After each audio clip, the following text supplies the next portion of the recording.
Brett Lloyd, welcome to the show. Thank you, Egan, man. Such a pleasure to be here. So, take me into the dominoes that have fallen into your life that have made you become a sex coach, men's intimacy coach. I will. It's not a it was never a fruitful, easeful journey, that's for sure. It's like a lot of the people that do find me, it's a very similar journey of I reached out to someone through a time of turmoil, pain, and challenge within my own sexuality. It was a season of really looking for growth and really being challenged in my emotional world, my physical world, and my mental world around sexuality. And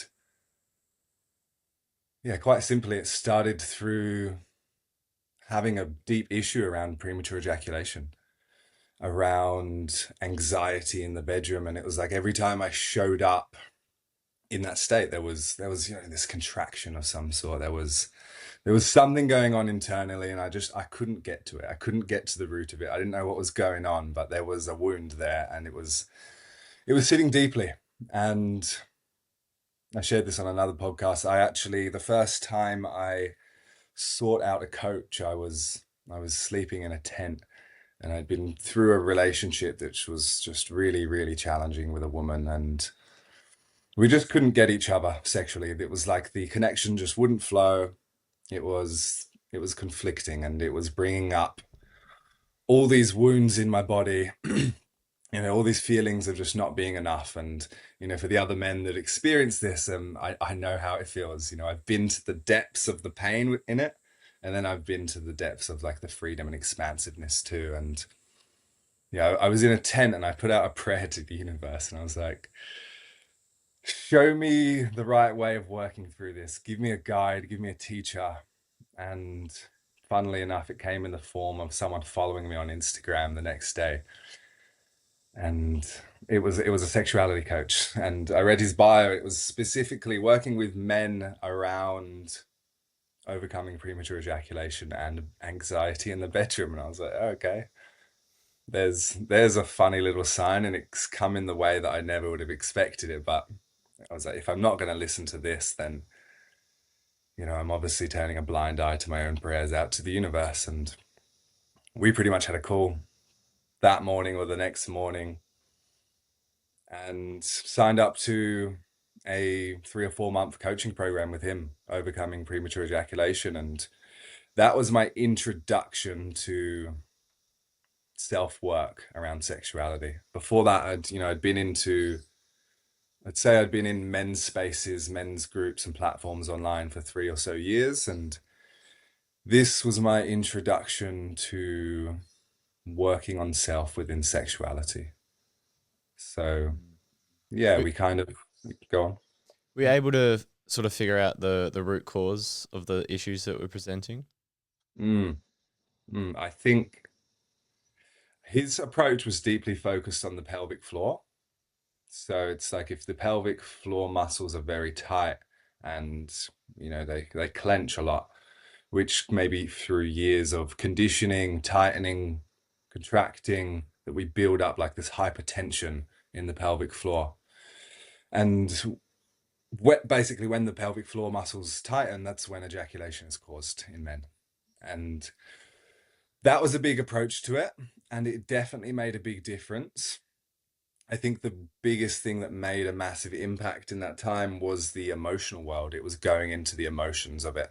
It was allowing myself to feel safe enough with the emotions that I was feeling. So if it did happen, it wasn't like the world was falling apart.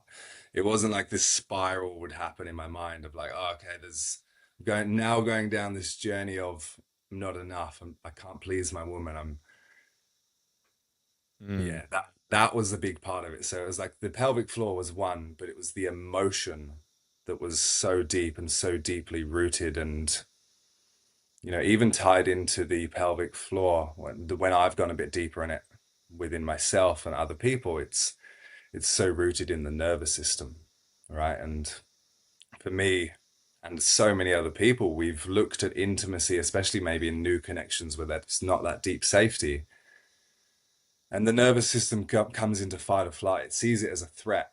And so many times I pushed through that, you know, threat to be a man, to be macho, to be on this side of I've got my shit together. Mm. And it was actually like bypassing my body's trust system. And that just caused more and more damage. So yeah, for me, it's been so deeply rooted in the nervous system, you know, maybe of having scenarios and moments with women's in the past of, you know, having something that's a perceived failure and just, you know, going in and not being able to express the emotion, and how liberating it has been to, you know, learn tools of communication to express what's going on internally, to ease the nervous system. And when the nervous system's at ease, the body can finally relax. So to me, a lot of it's rooted in the nervous system. Oh, 100%. I think our perceptions and our beliefs control our reality. So I think obviously there's a psychosomatic relationship, right, with what's going on in the programming of our mind that sort of shows up in the tightening of the body. Before we dive into that, I do want to expand a little on, I guess, the texture of your own mind during those experiences. I think this will help men listening feel less alone, or for the women listening, it might give some insights into what their man is going through. So take us into the texture of your mind during these experiences. Yeah, well, it's such a journey back in time. And look, there are still moments where these things come up today, and I just have the tools to hold myself better, to re-navigate what is going on internally. It's like these wounds go so deep, and you know, over time they become scars, but sometimes the trigger still comes up today. And I don't think it's ever about completely like healing everything of the past, but it's healing the parts of us that can be okay with moving through challenge while simultaneously knowing that we're working on ourselves as well. And if I'm going to go back, man, it goes so deep. It goes into, you know, all my sexual relationships as a teenage and young boy. And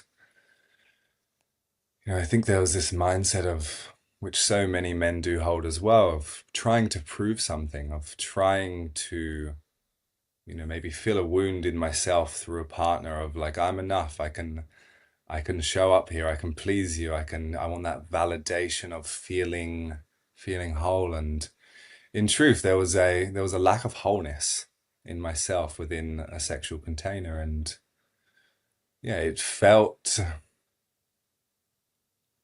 so raw, and it felt so confusing, not understanding how I can move forward through this, and not understanding, and you know, feeling like my body's broken. You know, like in that time, I was probably watching a lot of porn as well. And I was like, wow, these men can go for so long, and I'm here stuck in this bubble of, you know, releasing really quickly, and I just don't get it. You know, I just don't understand how to move forward. There's like this conflict stabbing in my heart as well of, oh, I can't be enough for this woman. And that showed up in so many relationships, so many times. And, you know, I remember there was this one time with this woman, I was in school actually, and I ejaculated really quickly. And yeah, it just brought up this big thing of like, fuck, like I'm trying to get somewhere where I can't physically go to, or trying to take her somewhere that I can't physically go to. And, you know, she ended up like shutting me off and dating another man in my area. And I was just, in that time, you know, that was such a deep wound of like, oh, that hit me so deep. So yeah, I think it's, you know, it's mentally, I would go into the spirals of, you know, I can't be in relationship with women because I'm not going to know how to show up. So actually, you know, to some degree, it impacted the ways in which I would even pursue a lover. It would impact me in the ways in which I felt confidence just approaching a woman, or, you know, starting a new relationship. Because there was this background noise of, you actually can't show up fully. You actually are not enough here.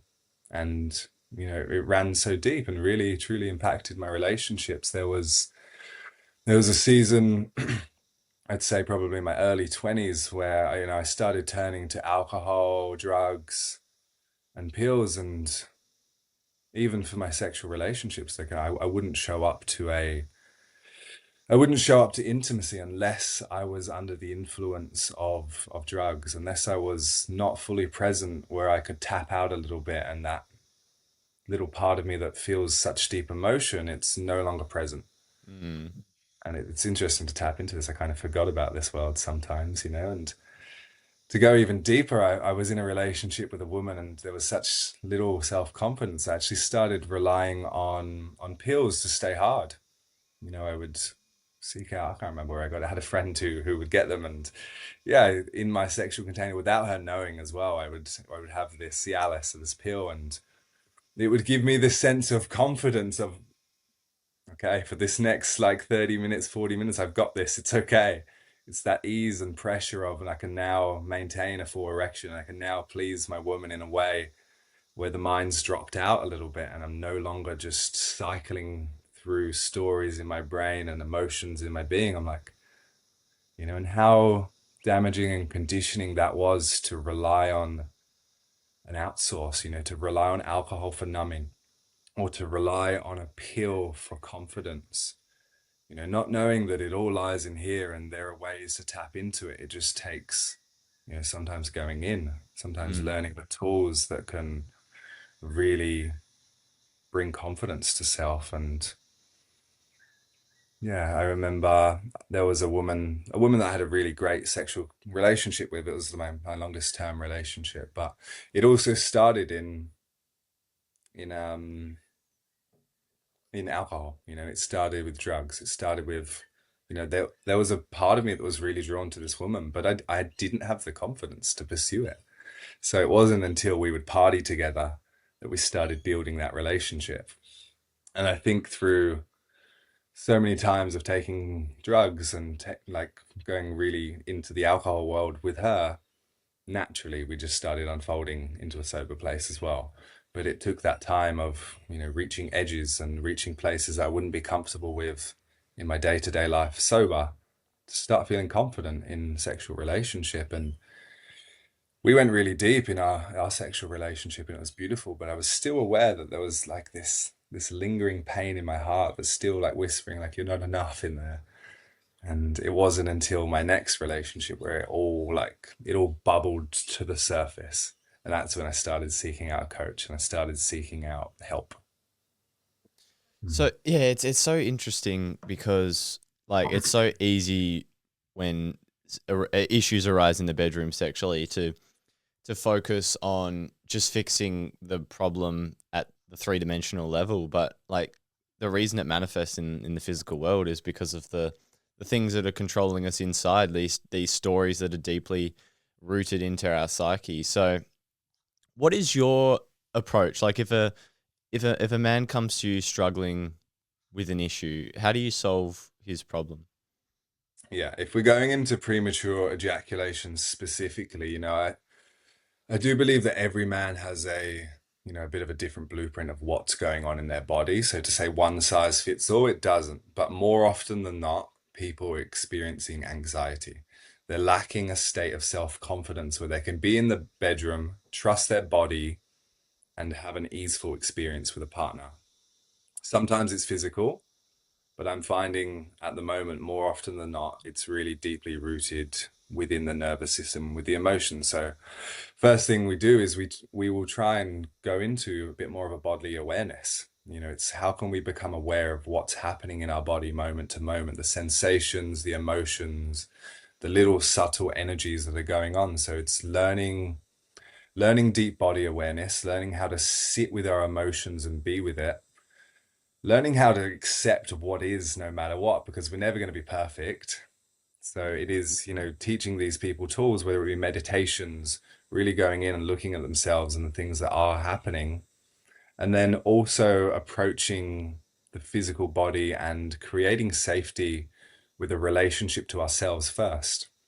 So for a man that's going into a sexual container with a woman and they're experiencing deep anxiety, I want to look at how they love themselves, how they show up to sexual relationships with themselves first. And more often than not, it's how so many people have been conditioned to do so. It's in a room, in closing, in hiding, in a state of looking at a screen, getting a fast slap of dopamine, and just focusing on orgasm and ejaculation, right? That's the condition that so many of us have been taught to, myself included when I was younger. And it's reframing that whole experience. It's how can we learn to fully enjoy, indulge, and create a passionate environment with ourselves. That is the training ground for how you're going to show up with your partner in a loving, supportive way. It's building a sense of deep confidence, rewiring the brain, body, and nervous system to enjoy your own pleasure. It's like, do I go to the bedroom and just quickly get one out, get on with my day to relieve some stress and move on with life? Or do I go to be in connection with myself?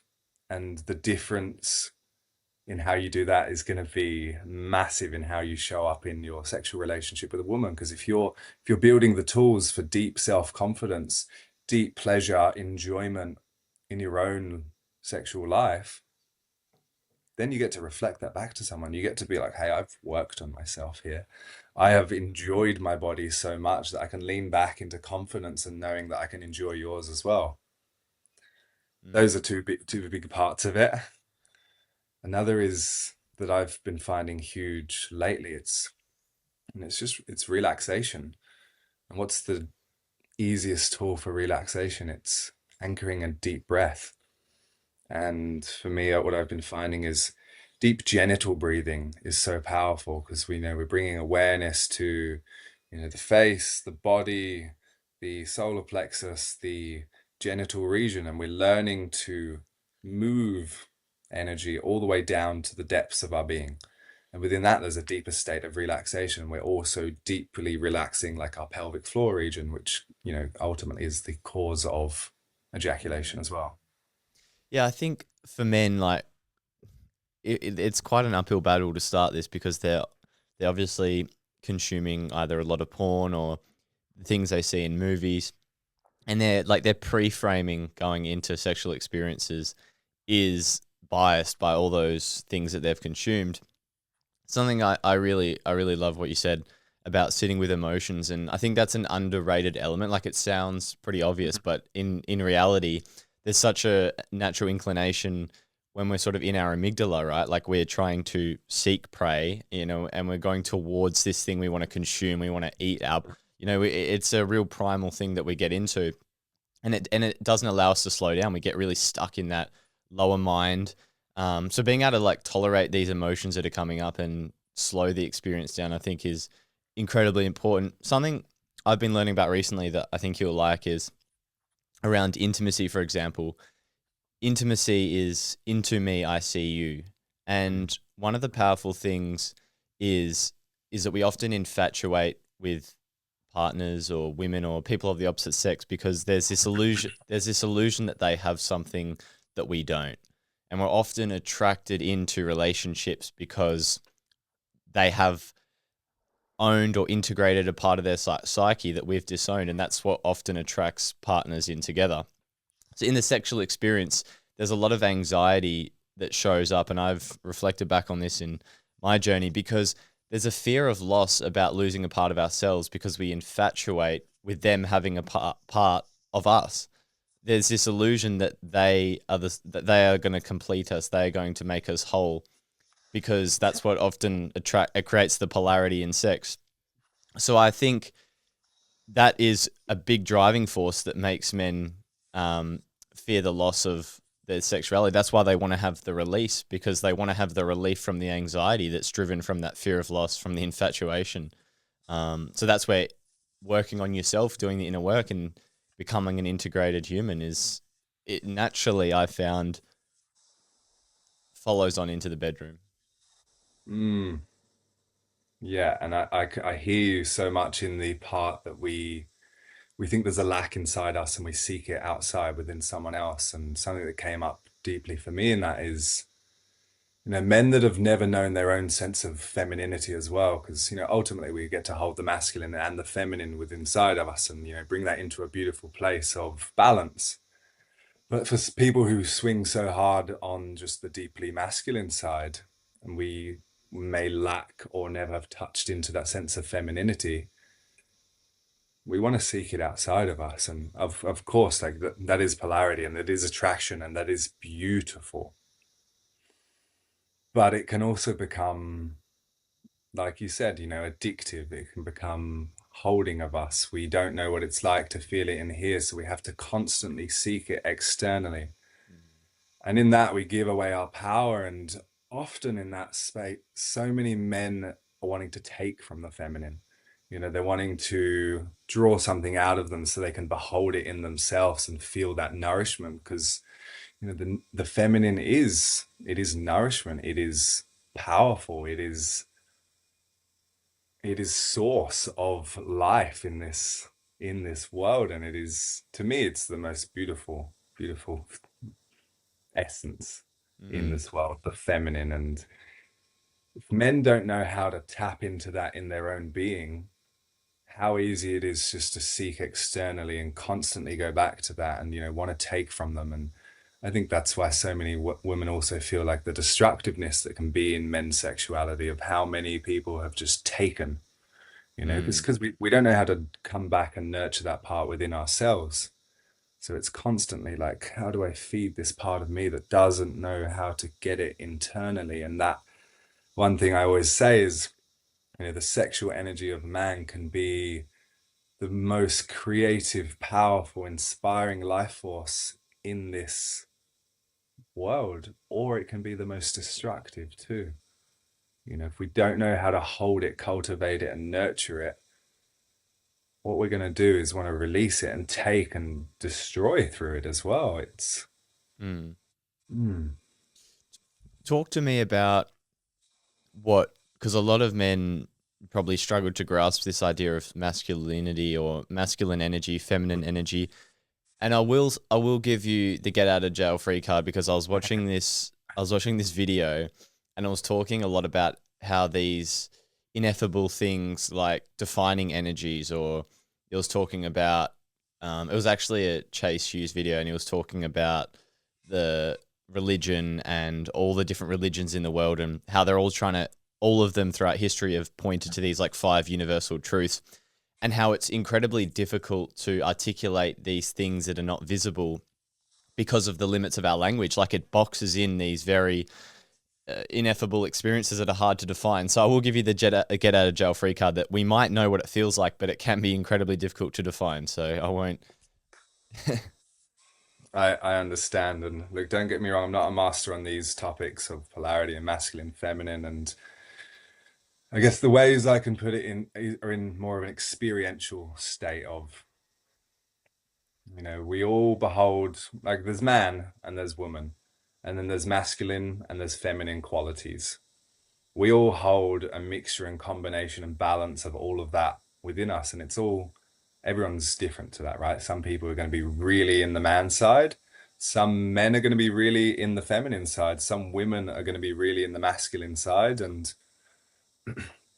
I think I don't like to box it into any way, shape, or form, but I guess to me it's a feeling, but it's also if you look at the masculine, what is it, right? It's very directional, it's very structured, it's very forward orientated, it's action orientated. And to some degree, that's the masculine energy, whereas the feminine energy is more in the flow, the feeling, the, I'm going to go and smell the roses and, delight my sensual experience.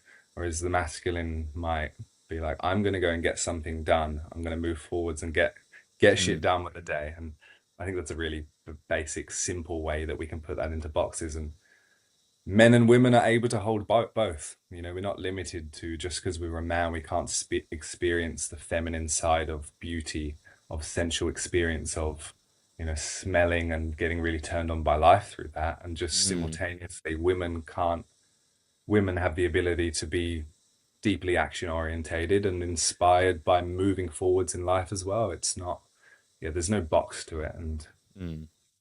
mm, Yeah, I love that, and I think that's where men disown parts of their femininity. So they seek it out in through their amygdala into women, because they're using it to complete them. That's why, as you said before, alluded to, it can be very destructive and show up in very toxic unhealthy behaviors, because there's a sense of a voidness, a black hole in men that can only be completed through that. And it's very, a lot of these things are very unconscious. And look, it can go both ways. But I think that's where becoming conscious, becoming aware of these things can help really men empower themselves and start to understand, like, what is driving my behavior. That's what drove me into the inner work in terms of all Mm. areas of life. It's like, I don't want to be driven by some unconscious force. Like, I want to be empowered to understand what's driving me. And I think that's super relevant to this conversation. And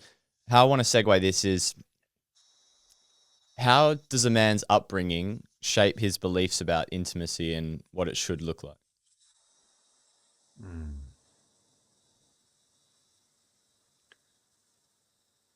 Yeah, good question, man. I think one thing that's obviously the first and most relevant thing is, well, one, what was your reflection like with your parents? You know, were they open about their intimacy? Would they kiss in public? Would they show you what affection looks like? And if we grew up with that, then often, you know, we'll see it as beautiful, and it'll be easy for us to step into that too. But if our parents are also really closed in that, like our children don't get to see that, that's wrong. It's, again, you know, that generation is a generation that grew up with a lot of conditions around sexuality too, a very like closed mindset towards it, a very, let's say, traditional mindset that everything's done behind closed doors. People don't get to see that world, and I think that leaves a bit of an imprint on a child that, okay, that's something that has to be taken into hiding.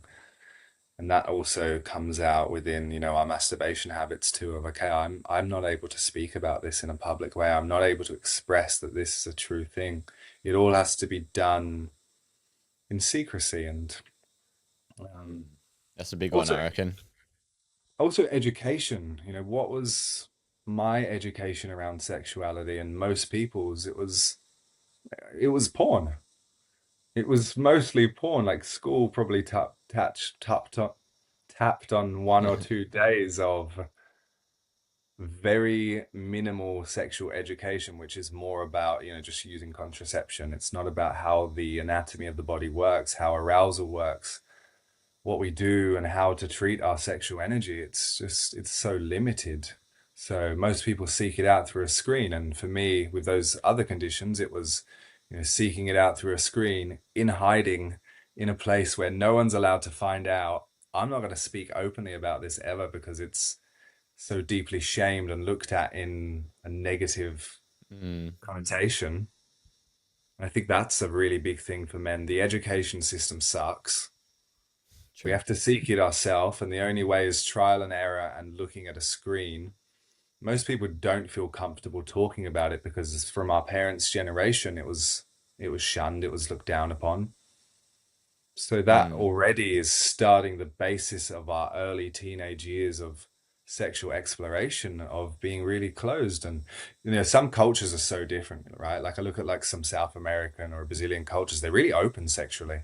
mm, And it's just the culture that they've been brought up in, and they talk about it, they open to it. They also have like dance and really big self-expressional avenues, and sexuality is not shamed, frowned upon, or looked down upon. It's openly expressed. And yeah, I've found that within people within those cultures, they're also usually often naturally really open. You know, even for myself now, like I'm about 4 years, 5 years deep on this journey, and those conditions still live inside me. They run so deep, you know, I haven't shedded every layer of that. That takes time, and I don't know if I ever will. I'm okay with that, because I have the tools to be mm. fine with how I move forwards in life, and knowing how I move now. But I still catch myself in moments coming into close, coming into trigger. I just came out of a 4 day sexuality retreat, actually, a Kwadoshka, it's called, a couple days ago. And one of the practices was a rites of passage initiation kind of ceremony, and it was It was, standing in front of people naked and owning who you are as a sexual being, and Wow. edgeful, so edgeful, even today. And this is not something I recommend for everyone to go and do. We all have our levels, limits, and capacities in which we want to move forwards and grow in this world, and it's not necessary to go there. It was just an exploration and something that I went to and I was curious about. But even in that, I felt myself. First of all, there was this condition of being like, oh, I want to, pull down my genitals, look a little bit bigger, Mm, have that like perceived view of what I believe and have been conditioned to thinking is the right way to look. And I caught myself and I was like, what, this isn't, it's not about that. It's about being exactly where you are right now, owning that and loving your body and, just standing in front of people like this is me. And a beautiful thing we also tapped into, which I think is a lovely reframe for men and women, is our genitals are an expression of our soul. Like our bodies created our genitals exactly as they are to be a unique expression of who we are in this world, and nobody else will have the exact same genitals that you do. So, we're all looking at different sizes, wanting to be bigger, wanting to be thicker as such. And the beauty is accepting yourself exactly as you are. mm. And that ripples out not just to physical body, but every single avenue, how you make love, whether it be slow, whether it be fast. It's owning your unique expression of who you are, and everyone is individual in that. What are the ways that men unconsciously avoid deeper intimacy?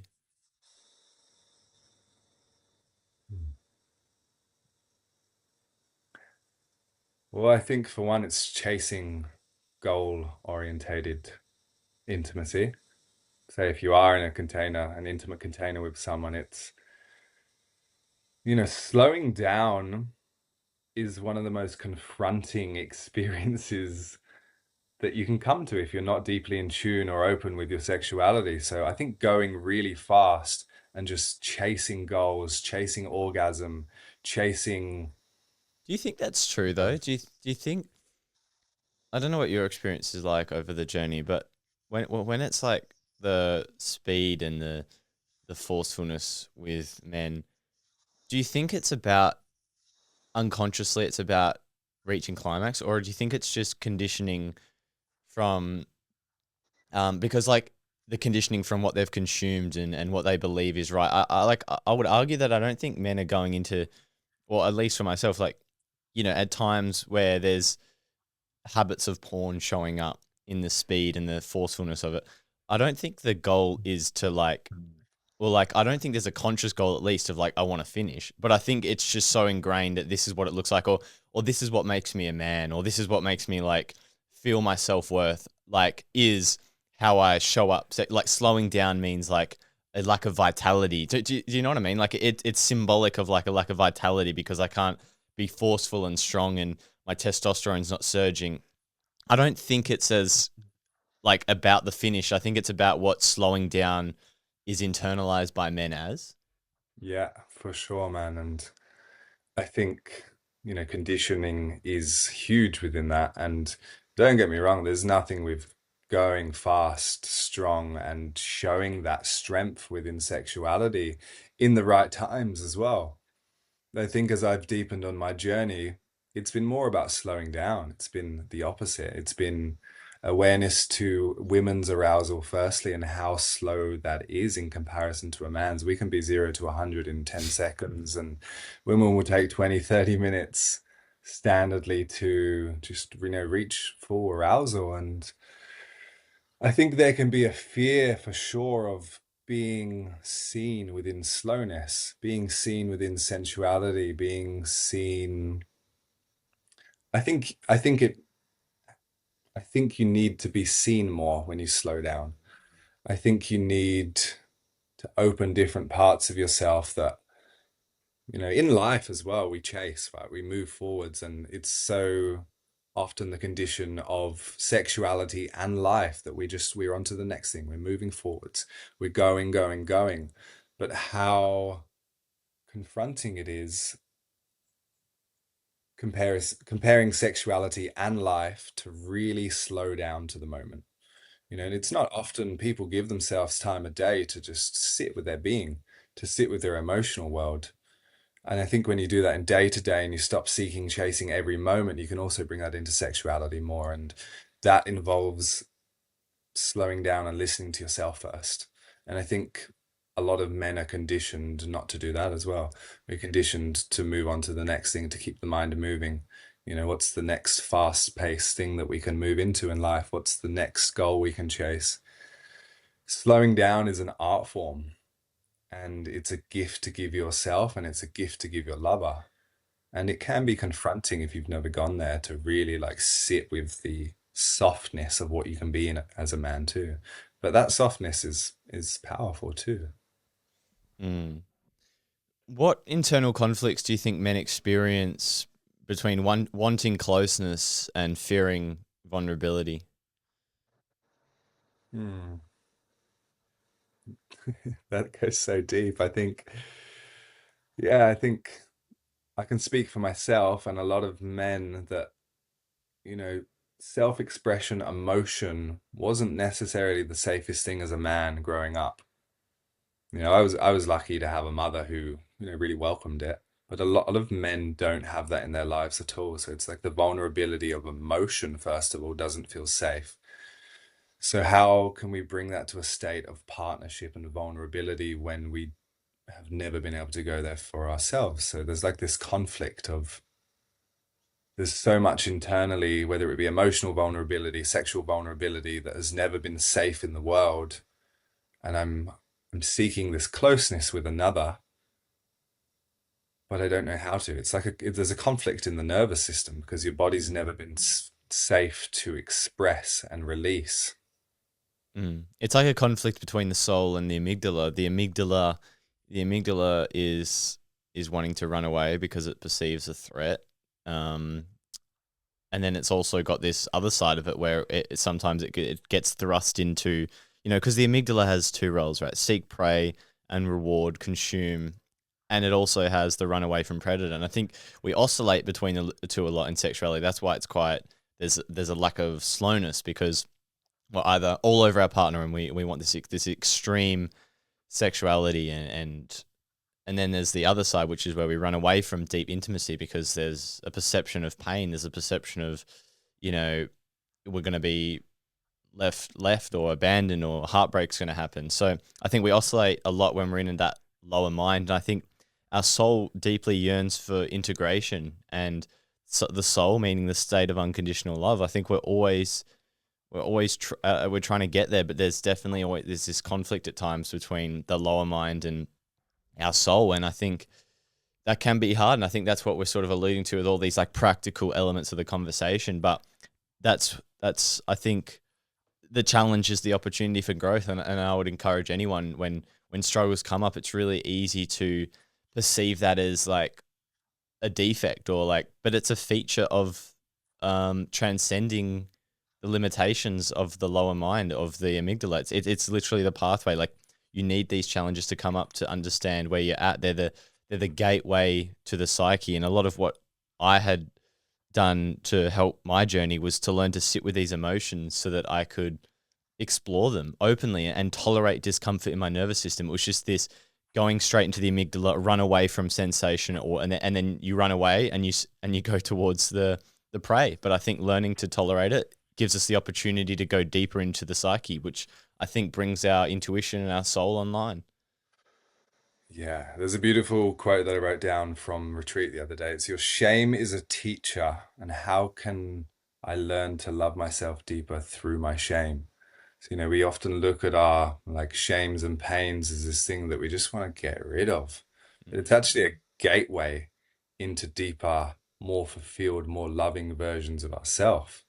That thing that feels so confronting.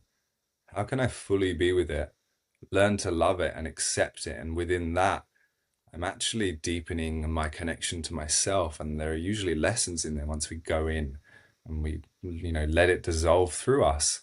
It's like, that thing that I was so avoidant of has now taught me how to sit with myself deeper. It's now taught me how to love myself a little bit more. Yeah, I think that's one of the flaws of this self improvement movement that I definitely fell into. It's like we shame our shames, and we're like we feel Yeah. shame, we feel shame, and then we do the very thing that we're trying to not do, which is feel shame, and we internalize. Oh, how could we be this fucking little this? How could I struggle with such a futile problem? Like only I would struggle with this, and we really like we shame ourselves for being human, and what I have learned a lot about psychology, especially as I'm studying these things recently, is like shame and a lot of it. When you look back at your own shame in the past, and I look back at my shame, it's very illusory. Like the amygdala and the primal part of our brain, like shame is often generated through false evidence. Like it's built upon false stories and programming to keep us safe. It's not based in reality, and um, a lot of what has helped me dissolve shame is really detaching from it from myself and really being able to explore these stories with some skepticism and see how illusory they are and how the stories that get generated by the amygdala are so Mhm. false, and I think we grip on so tightly to them. And I think, yeah, I just think approaching it in different ways, I think we're all going to have our unique ways that work for us. And I think that's where you got to learn to tolerate the discomfort and explore it from different perspectives. Mm. Yeah, and it's so often, like you said, it's the stories that we hold along with these feelings that we get attached to. But I've found through my journey that so much of it is actually just how if I let go of the story and I sit with the feeling, like what I created in my mind doesn't really matter. It might be a catalyst that helps me go into it because it's the loop that starts here that then brings out the emotion, and then the emotion that starts here that also brings out the loop. But if I can get rid of the loop and just sit with what's here, usually on the other side of it, there's nothing. It just wants to be noticed. It wants to be acknowledged and felt. Even within sexuality, I remember the first time I brought it to a partner of these are the issues I'm having, this is what's going on. There was this deep anxiety, and as soon as I spoke to it, it just left. And it was like, oh, that just wanted to be acknowledged that it was there, and it wanted to let go of the stories of not enough, loop, all this shit show, and just be like, okay, there's a feeling here, there's a shame, there's an emotion, and just bring it. And then usually it just wants to leave as well. Hmm. How can men express their emotions in a relationship? How can they express their emotions? Well, I guess the first question is what's your relationship to your emotions first? Have you learned to sit with them internally? I think a really simple practice is just sitting with yourself, going in and bringing awareness to all the little layers. Firstly, start with our physical body, right? And start with your mind, start with your head, build your way down the back, every little part of your body. See if you can move down your body little by little and bring awareness to it. Once you start bringing awareness to the physical sensations, you're also going to start bringing it to the emotional body too. And that's a practice that takes time. If you've never gone there, then it's not going to be easy. It's Hmm. going to take time, like anything, to rewrite those pathways and learning and trusting that your emotions are safe in your body and you can feel them and it's okay to feel them. I think I've always been quite lucky that I've known my emotional world so deeply. I've quite had the blessing of like I've got a very strong emotional body and I've always looked at it as a burden, but it's allowed me to understand that realm of life quite easily. And I think for bringing it into partnership, it's just learning simple tools of communication. It's just bringing something of, hey, I want to bring a slightly deeper level of my emotional being or my awareness to you. Would you be open to that? And then Hmm. just sitting with someone face to face. This is if you're talking about your partner, this is the most intimate person on this planet that you get to share connection with. And what a gift it is to share our internal world with this person. And of course, if we haven't been there, it's scary and it's terrifying, but it can be as simple as sitting opposite each other and saying, this is what I'm experiencing internally. Are you open to hearing and receiving that? And I recommend for men to find a space within a men's container first.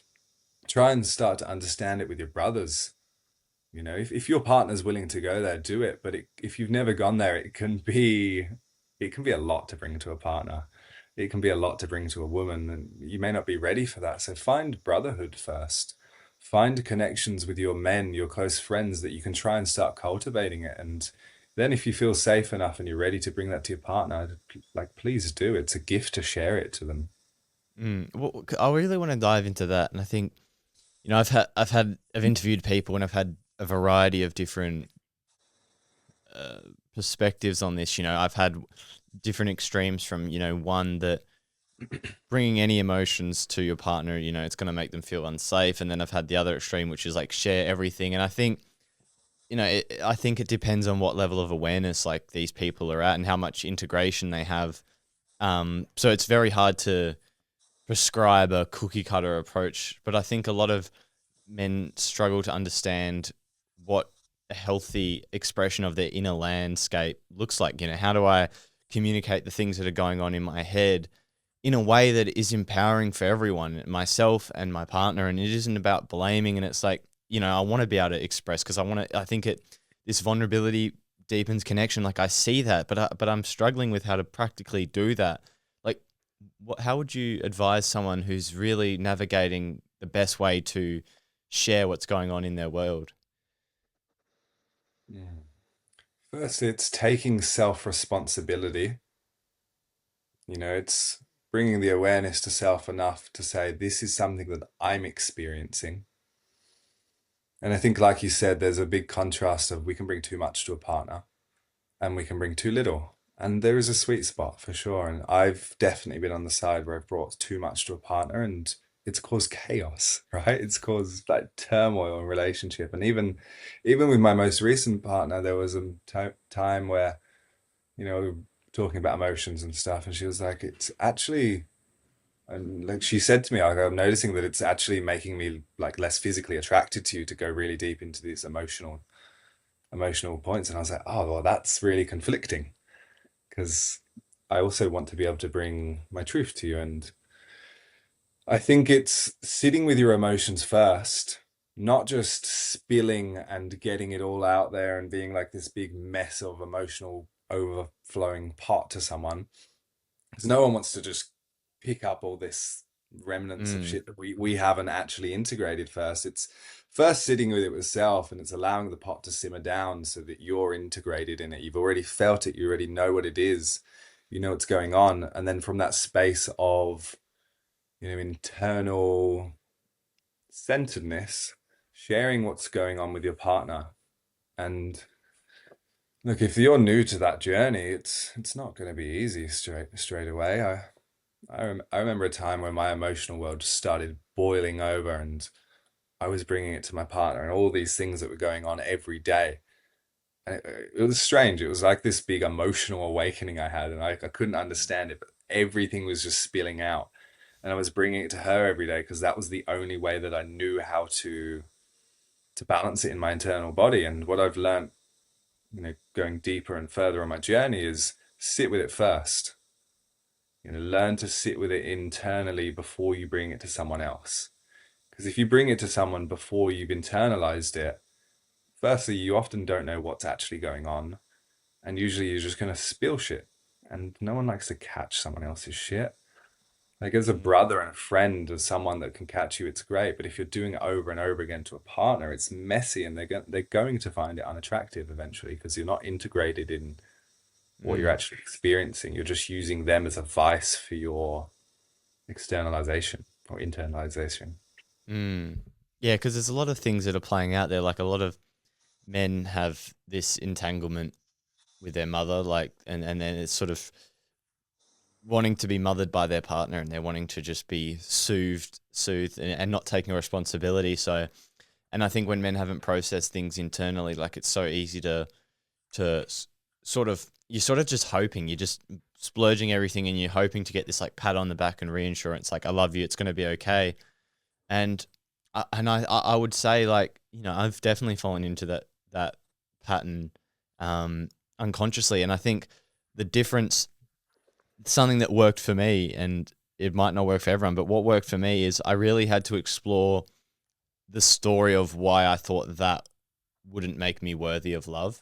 And because I've always been about, at the deepest root, what is driving the human behavior, because I just always believe there's more than meets the eye. And, you know, for a long time, my journey was just soothing that part of me. Like I was just wanting to remove the emotion, dissociate, and just to be okay, just that relief.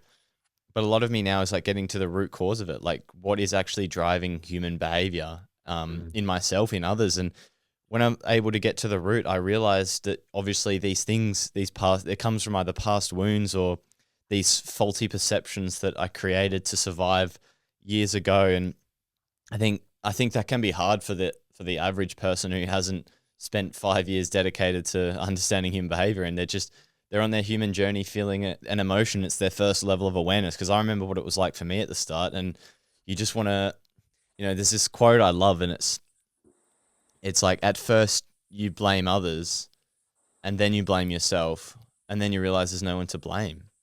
Because I think what happens is, at first we start blaming our partner. We start externalizing the problem, like, and then we start really blaming ourselves. We're going, oh, it's me. Like I'm defective, and the shame starts to emerge, and we start to buy into that story. And then the third layer is that transcending that and going that shame was a survival strategy because of these experiences I went through, and it was all to keep me safe. I actually was trying to protect myself in the best way I knew how. Like, there's no one to blame. Everything was at my level of awareness at that point in time. And I think the more I've been able to do that, and the more I've been able to overcome these faulty stories. And I think you can't, it's pretty hard to skip from one end to the other.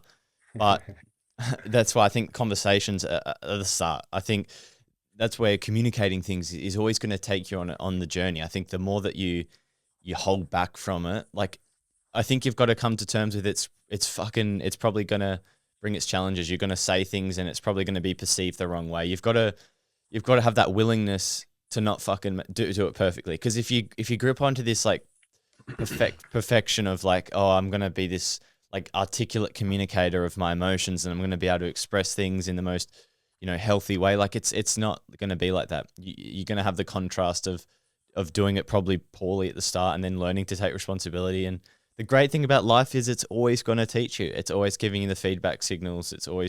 It's taking you to a high level of unconditional love. That's the journey of the soul. And that's why I think you can't lose, in the sense of life will keep bringing you the people and circumstances to show you where you're not free. Yeah. Amen. And we shouldn't be seeking perfectionism in life. We should be seeking real, authentic human experiencing. I think when we seek perfection, we also bypass the mess that is human at times too. And we're not perfect. We're not supposed to be, and we shouldn't be striving for it. I think we should be striving for being the best version of ourselves in every avenue of life. But when we start putting perfection label on it, it's losing the human in my eyes. And you know, I'm still not perfect in my emotional world. I just came out of a relationship with a woman, and yeah, it was the most conflict I've ever experienced in a year with someone. And there were times where, you know, she would come at me, and I would put my walls up straight away, and I would fling it back at her. And it's just, you start throwing and attacking and flinging our shit at people basically. And then I would sit with it and catch myself and be like, oh, okay, there's that part of me that actually has sat with emotions for a while. And I would try and catch it and then come back and be like, oh, this is what's happening. Let's sit with that deeper without the attacking. Let's try and remove the armors, because that's what we do. We put up armors when we're in conflict with someone, and the only thing we know how to do is attack. Whereas if we can remove that armor and look internally, we can say, oh, I'm actually experiencing pain or a wound or an emotion that came up because of something you said. And when we make it about us, it's so much easier to bring to someone else. Instead of like, fuck you, you did this. It's like, oh, that made me feel hurt. And that triggered something inside of me. And now I have the gift and opportunity to bring my vulnerability to you instead of telling you that you're an asshole and you're wrong. But that's hard Yeah, to do, Roar and Trigger. it is. It is. I think looking at our language, like how we communicate is paramount. Like whenever you say to someone, you made me feel this way, or you make me feel this way, like it's so disempowering. You've Mm. outsourced your there is not only the responsibility, but you've outsourced the feeling to someone else. Like you've given them control. It's like, why do you interpret the message this way? And it's like you can say you can bring things up in a relationship. I notice that when you do this, it makes me feel, and that's a way healthier exchange of dialogue. Being able to bring things, because as soon as you say to someone, "You make me feel," like what is that going to put them in? That's going to put them in their amygdala. They're going to put up a wall and they're going to start projecting, and it's going to be two people in a monologue, waiting to talk over the other person. And I've seen this evolve in my relationship beautifully. Like we were both very unhealthy with I'm nearly, what's the date? 4 days away from being 3 years, and we've had some pretty rocky moments. But man, we've Congrats. actually stuck to. Yeah, thank you. So we've stuck together and gone on this huge evolution because we're in our early to in mid 20s, and we've had all this shit inside of us, and I can. It's so funny because we talk about this, and it's like if I was me now and she was her now, like we wouldn't have dated the version of ourselves that were at the start of a relationship. So it's like Mm.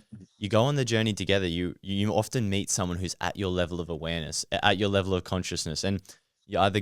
And this is where it frustrates me. I see it a lot in relationships. Is not only the constant blame, but it's ending the relationship to only find the same problem in every single relationship they go into. Not that, there's nothing wrong with realizing a relationship is not aligned, but often I see that people aren't transcending the core issue of the relationship.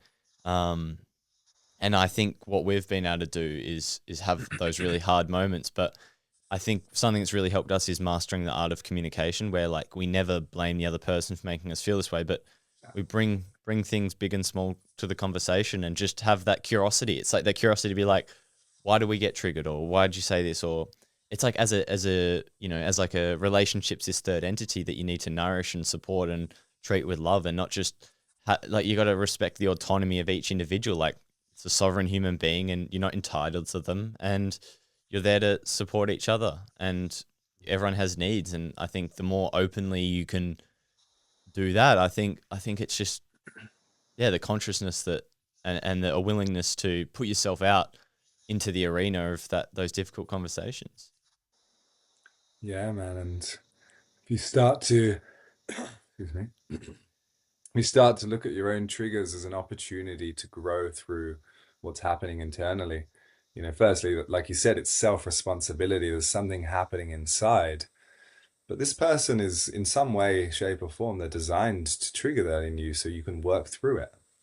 And then it's like so often we'll just blame them for triggering, like, fuck you, like you brought this out in me. Yeah, I did. You gonna look at it? Like, do you want to go there and actually see what's going on, or do you just want to blame me for what's happening? And that is giving our power away, and it's giving an opportunity away to grow as a human being.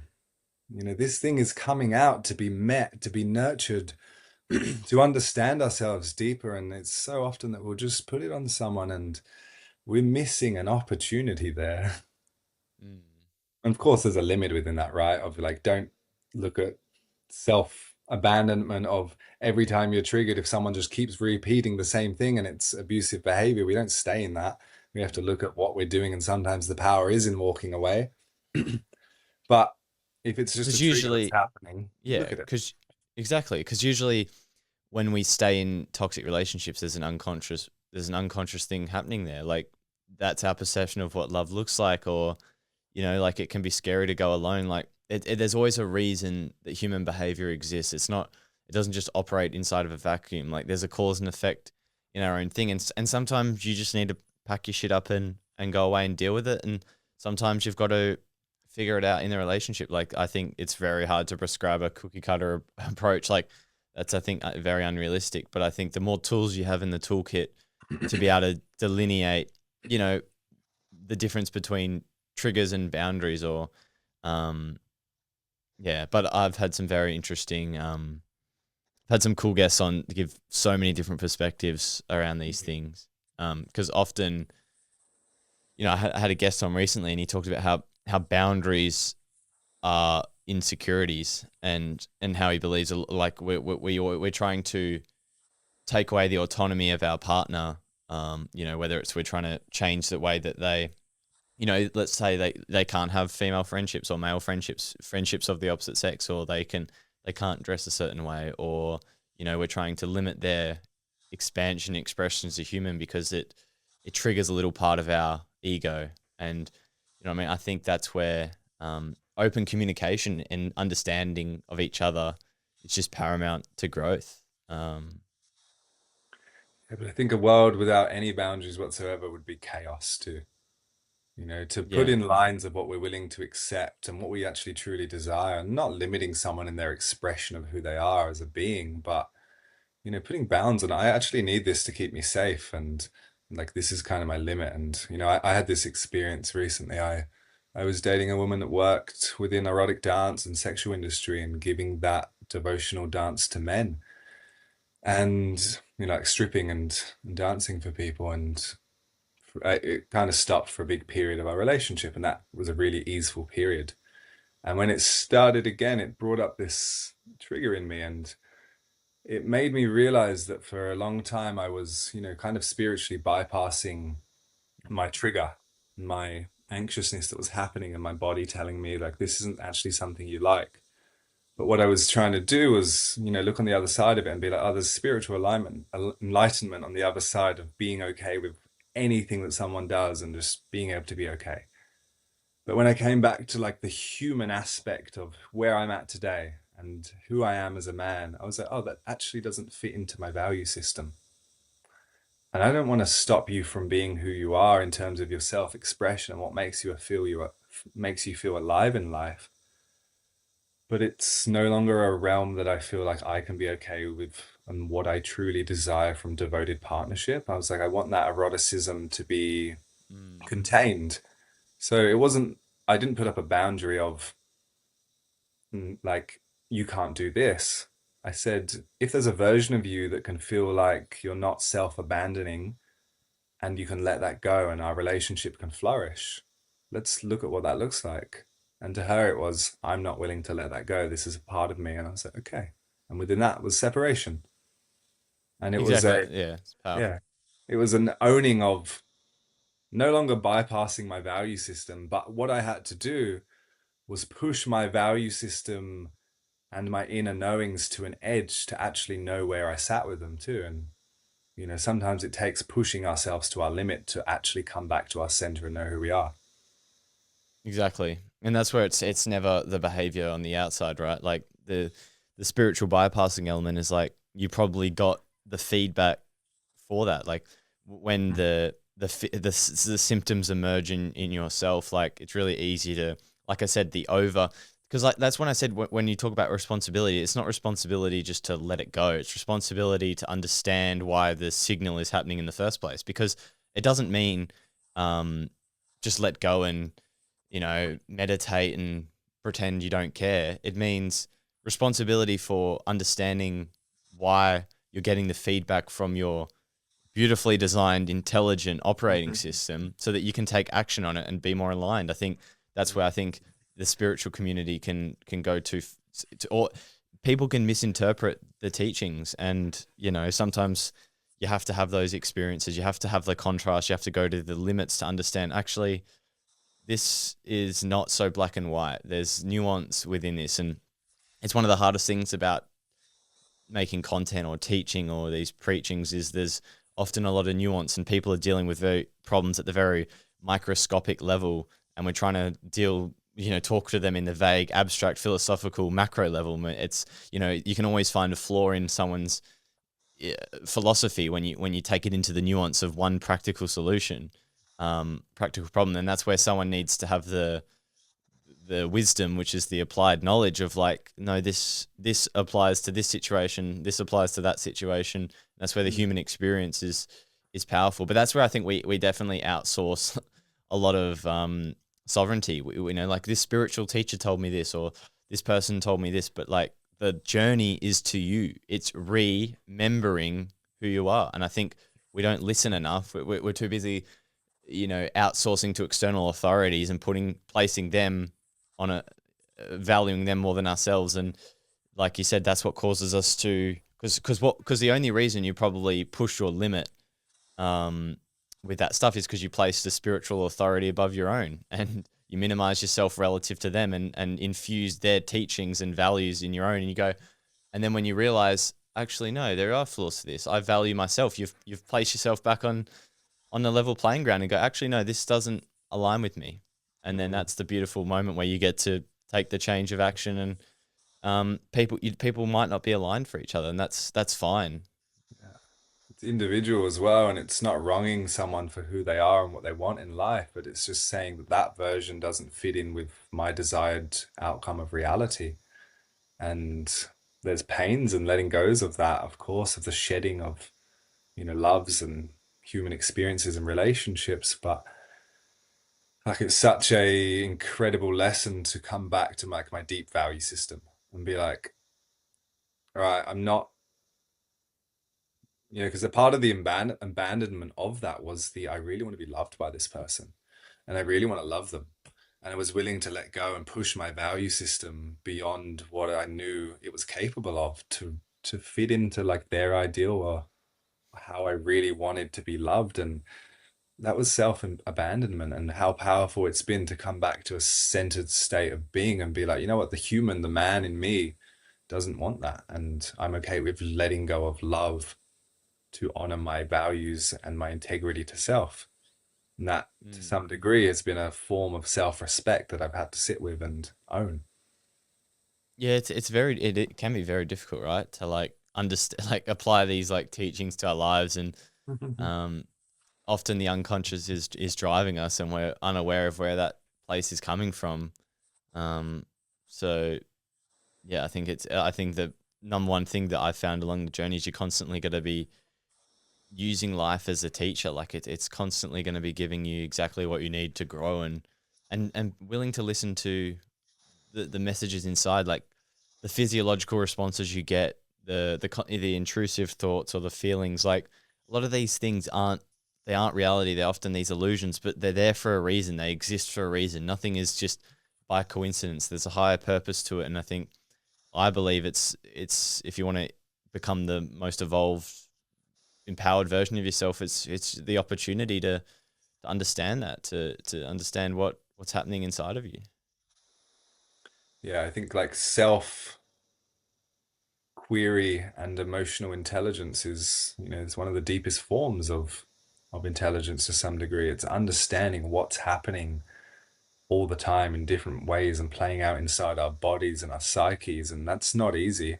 I remember times where my emotional world was just chaotic and I couldn't understand it or figure it out, especially within relationship. It was turmoil, and it's taken years to get there. So anyone starting this journey, like I get it. You got this. It's never easy, but it's beautiful because you get to expand into a deeper version of self and expand our like consciousness in this human reality. We get to experience more human through this, because ultimately that's a part of our human experience. It's emotions, it's what's going on internally. And the more we understand here, the more we can feel and expand ourselves to the outside world too, whether it be in relationship or just in nature or just in study. The more we know ourselves, I think the deeper life gets and the vaster our experience becomes. 100%. Is there anything you think, concluding thoughts for today's conversation that we should be aware of when it comes to intimacy or exploring our sexuality or becoming confident? What are some things that you think are really important? One thing that I've taken with me on this journey is stop doing everything alone. Like, either find a group of men you can sit with and explore yourself deeper. Find a coach that you can sit with and reflect things with. Have a partner that you can sit with and share deep communication with. So often we go into partnership and sexual experiences in our own minds, and we're not realizing that we're actually doing a disservice by not fully sharing our experience with someone. So stop doing it alone. Find the right educational systems, whether it be a course, whether it be a book, whether it be a human, a coach, a brotherhood, something. Just find support. We're not supposed to do this human experience alone. It's so much better when we share it with someone else, and we get to actually, take on tools that someone else has already been through. We Yeah, go. we get to experience life and learn from someone who's already walked a similar path. We can skip steps through that. We can fast track our growth, and everyone's way of finding that is different. Just find whatever suits you. Where do we go to find more of your work? And if we've listened to this conversation today and want to work with you, how can we do that? Yeah, Brett Lloyd is my Instagram. BRETTLLOYDY. I pretty much just go off social media, Instagram at this moment. I've got 3 different courses, which I'm going to combine into one eventually right now, around sexuality for men. It's overcoming premature ejaculation and lasting longer in the bedroom. It is overcoming anxieties and mastering your nervous system. And it is opening the energetic channels and deepening pleasure in our bodies. Send me a DM. Book a call, book a discovery call. We'll chat about the best option for you. I don't believe one approach fits all, but I work one-on-one with men currently around sexuality, building deeper confidence, better, longer lasting lovemaking.